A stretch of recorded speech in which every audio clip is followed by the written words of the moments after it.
I really feel like there's like no like really bad parts of camp. Like everything's like fun and kind of like upbeat, and you're always like doing something.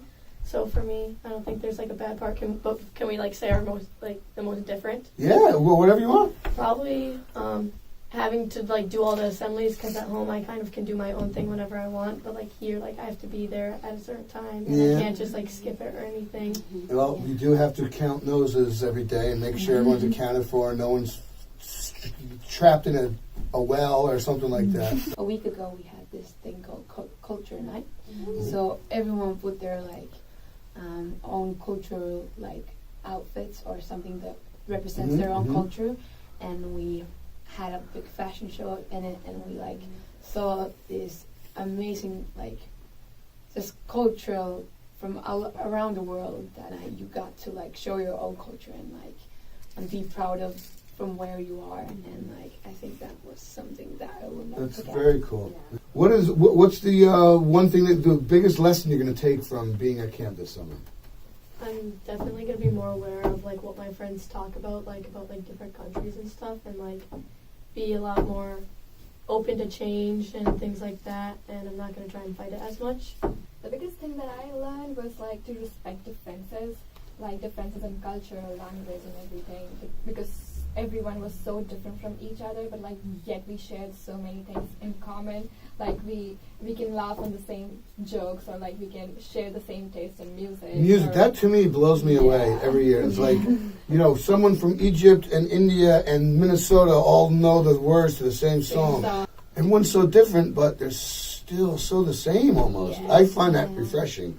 What do you guys think? Does it change your world outlook, For me, like, as a second year, this camp season taught me, like, how to be accountable and, like, how to be a role model to other people, because, like, it's this weird space where you're not a counselor and you're not, like, a first year because you've seen it all before. So people look up to you in a way for, like, advice and for what to do when things go wrong.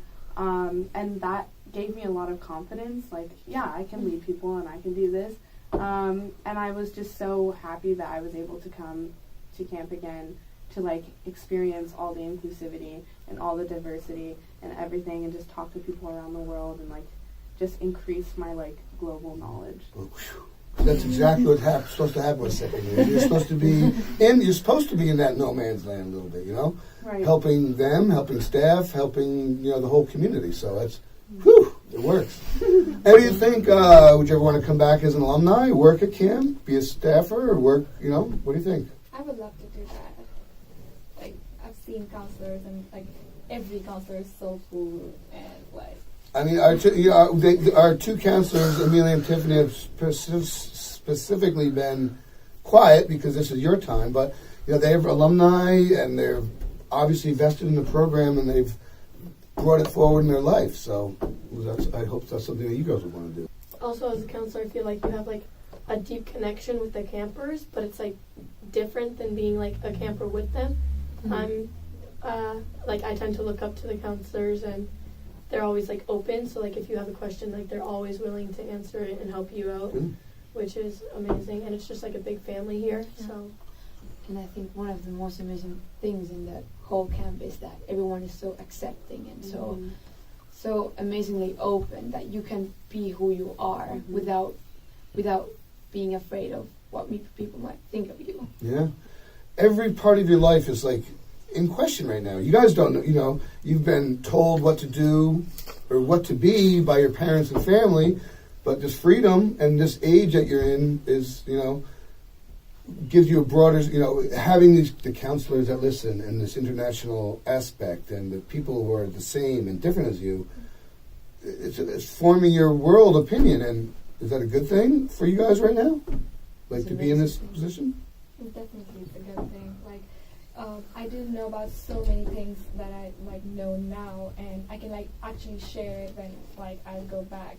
And it's amazing to like broaden your perspective about everything. There's just so much diversity and so much like world knowledge that's going on all the time. And like, I didn't know how special like what I had, like how special it was until I left, because I just learned so much, like more than I've ever learned in school, like talking to campers in places that maybe are like war torn or like developing countries. Yeah. Like just getting individual perspectives and like understanding like human perspective was just so important to me. One last thing, any quick. One last soundbite for us. I really liked, we did karaoke one day, and everyone, I mean, like, there were so many girls in the room, and we were all singing and, like, screaming, and we all knew the song, and it was, like, Senorita, and You're the Reason. It was just fun stuff like that, and it was amazing. It That's felt, We did awesome. different songs from different countries. yeah, we felt so connected. Yeah. That's awesome. What a wonderful memory. So, ladies, thank you so much for being here. Our listeners, thank you, and have a great day, everybody. Thank you. Dan, take it away. Sorry we ran late.